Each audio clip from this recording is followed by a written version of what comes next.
So there are three types of buyers when you're looking at life insurance and you're looking at mortgages, okay? There are logical buyers.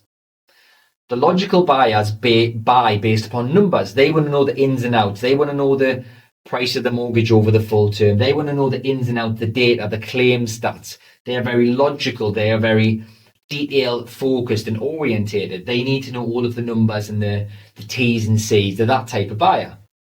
There's an emotional buyer. A lot of people are emotional buyers. Emotional buyers will buy life insurance on the back of peace of mind. That's when you talk to them about things like, so heaven forbid if you were to die, at least this way your wife and kids are going to be able to stay in the same property. They're going to get a lump of money, and they're not going to have to worry about money. They're not going to have to leave the property. At least this way you've got peace of mind that heaven forbid if something does happen, you're going to be protected. Giving them the peace of mind. I imagine you really want to ensure that heaven forbid if you did die, that your wife and kids are looked after financially. So you've got that peace of mind. Would you agree?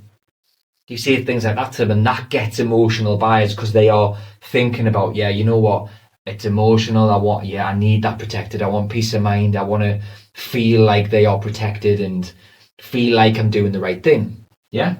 And the last type is a fearful buyer. So a fearful buyer, with these type of people you talk about, so what would happen if, you did lose your job tomorrow through an illness, or you got cancer and you couldn't work? Well, my income would stop. Okay, so then how would you continue to pay the bills? Well, I couldn't. Okay, so then what would happen after that? Like, would you get kicked out of the house? Oh God, I wouldn't want that to happen, would you? Okay, and then what would happen? Would you still be able to go into the same after school clubs with the kids? Would you still be able to have the same car? Would you still be able to have the holidays? No, I wouldn't. Would you end up getting evicted? Yeah, potentially.